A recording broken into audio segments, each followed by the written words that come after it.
1906 में ईस्ट बंगाल जो अभी अभी डिवाइड होकर नया स्टेट बना था, जहां पे मुस्लिम मेजोरिटी में थे, वहां पे ढाका शहर के अंदर, अभी तो बांग्लादेश हो गया वो, वहां पे मुस्लिम्स की एक मुहम्मदन एजुकेशनल कॉन्फ्रेंस चलती थी। ये हर साल वहां पे होती थी, लेकिन अब क्या था कि डिवाइड हो गया था तो ईस्ट बंगाल के अंदर हो रही थी। इसमें मुस्लिम कौम की जो ग्रोथ वगैरह इन सारी चीजों पर डिस्कशन होता था। तो इस बार जो ढाका के अंदर ये सेशन हुआ, ये थोड़ा सा अलग था। यहाँ के सेशन में डिस्कशन ये हुआ कि ये जो इंडियन नेशनल कांग्रेस है, जो इंडियन मुस्लिम्स और हिंदू दोनों को रिप्रेजेंटेटिव बनने का दावा कर रही है, ये तो एक हिंदू पार्टी है।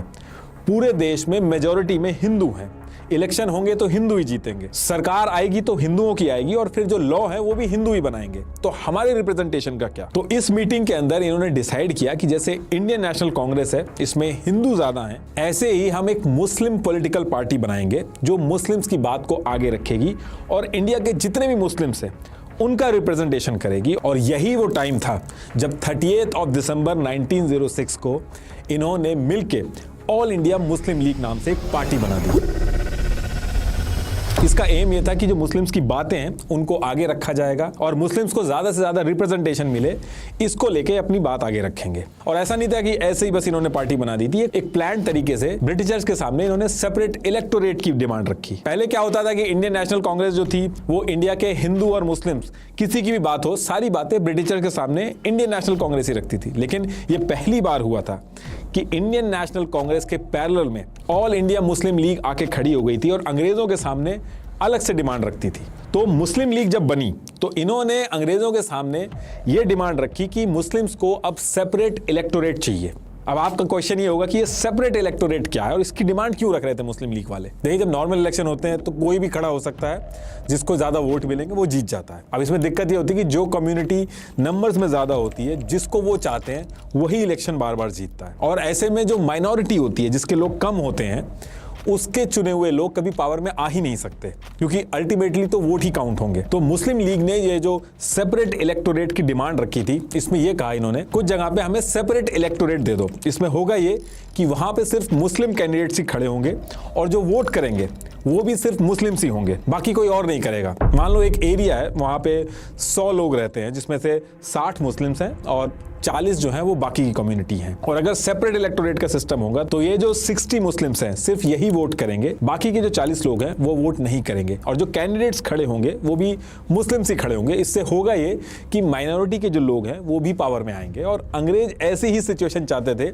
जिसमें इंडियन कम्युनिटी पावर के चक्कर में आपस में उलझे रहे। अब आपका एक क्वेश्चन इसमें यह भी हो सकता है कि क्या उस समय पे इलेक्शंस होते भी थे, क्योंकि पावर में तो ब्रिटिशर्स थे। तो देखिए, उस टाइम पे लिमिटेड रिप्रेजेंटेशन के साथ इनडायरेक्ट इलेक्शंस होते थे। हर कोई वोट नहीं कर सकता था, बस कुछ selected property owner, tax payers और एजुकेटेड इंडिविजुअल्स जो थे वही वोट कर पाते थे। मेनली अमीर लोग ही वोट कर पाते थे, जिनको ब्रिटिशर्स चाहते थे। ये मुस्लिम लीग जो बनी थी, इसके प्रेसिडेंट उस समय मोहम्मद शाह थे और जिन्ना जो थे वो उस समय कांग्रेस में थे और वो इस चीज को क्रिटिसाइज करते थे कि ये जो मुस्लिम लीग अलग से सेपरेट इलेक्टोरेट मांग रही है, इससे डिवाइड होंगे लोग।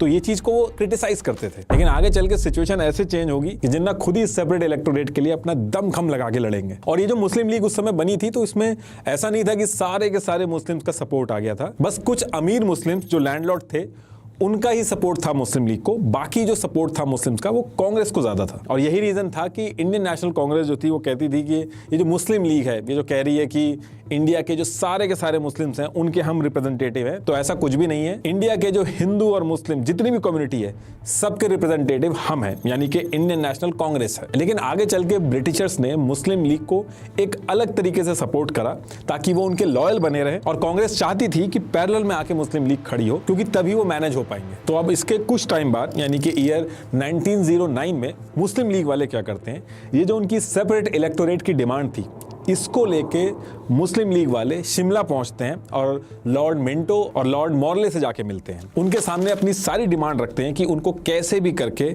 सेपरेट इलेक्टोरेट चाहिए। और अंग्रेज जो थे वो बड़े आराम से इस डिमांड को मान लेते हैं। तो उस टाइम पे united province, Bengal, Punjab, Bombay presidency, Madras presidency, central province, यहाँ पे अंग्रेज कह देते हैं कि अब यहाँ पे मुस्लिम्स के लिए सेपरेट इलेक्टोरेट होंगे। और इसके साथ साथ सेंट्रल लेजिस्लेटिव काउंसिल में भी मुस्लिम्स के लिए सीट जो थी वो रिजर्व कर दी गई। ये जो ईयर 1909 के मॉर्ले मिंटो रिफॉर्म्स थे, इसके आने के बाद मुस्लिम लीग बहुत ज्यादा खुश हो जाती है। इनफैक्ट इंडिया की जो पूरी मुस्लिम पॉपुलेशन थी उसके अंदर भी मुस्लिम लीग बहुत ज़्यादा पॉपुलर होने लगती। ये जो मुस्लिम लीग ने सेपरेट इलेक्टोरेट दिलवाया था मुस्लिम्स को, इस एक इंसिडेंट की वजह से बहुत ही कम टाइम में मुस्लिम लीग जो थी वो इंडियन नेशनल कांग्रेस के पैरेलल में आके खड़ी हो गई थी। और अब जब मुस्लिम लीग की पॉपुलैरिटी बढ़ती है तो जिन्ना जो कि कांग्रेस में थे, उन्होंने ईयर 1913 में मुस्लिम लीग को ज्वाइन कर लिया। मतलब कि कांग्रेस को छोड़ा नहीं, उन्होंने एक साथ कांग्रेस और मुस्लिम लीग दोनों को ज्वाइन किया। उस टाइम पे जिन्ना का ये कहना था कि ऐसा करके ये हिंदू मुस्लिम यूनिटी को मेंटेन कर पाएंगे और मुस्लिम लीग और कांग्रेस जो अलग अलग रास्ते पे चल रही है,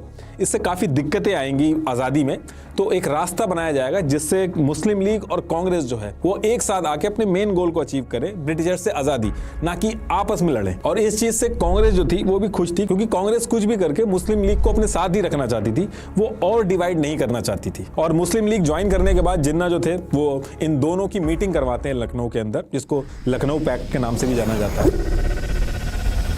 तो इस मीटिंग के अंदर मुस्लिम लीग जो है वो कुछ डिमांड रखती है अपनी। मुस्लिम लीग कांग्रेस से कहती है कि हम आपके साथ तभी आएंगे जब आप हमें जो सेपरेट इलेक्टोरेट जो हमें मिला है उसका खुल के सपोर्ट करो, और पंजाब और बंगाल के अंदर जो मुस्लिम कैंडिडेट्स की सीट्स हैं उनको थोड़ा सा बढ़ा दो आप। अब वैसे तो कांग्रेस जो थी वो रिलीजन के बेसिस पे सीट्स मिलना, इन सब चीजों के खिलाफ थी, लेकिन कांग्रेस जैसे तैसे करके इस चीज को मान लेती है और कहती है कि आजादी की जो लड़ाई चल रही है ब्रिटिशर्स के अगेंस्ट, इसमें आप हमारे साथ आके खड़े हो जाओ। तो इस लखनऊ पैक्ट के अंदर कांग्रेस और मुस्लिम लीग जो है वो एक एग्रीमेंट पे आ जाते हैं। इस टाइम पे कांग्रेस के अंदर भी कई हिंदू नेशनलिस्ट लीडर थे, जैसे लाला लाजपत राय, मदन मोहन मालवीय, ये इन सारी चीजों से ज्यादा खुश नहीं हो रहे थे। तो उन्होंने काम किया कि जैसे मुस्लिम्स के लिए मुस्लिम लीग है, तो उन्होंने भी ईयर 1915 में हिंदू महासभा बना दी थी ताकि हिंदुओं की भी बात आगे रखी जा सके।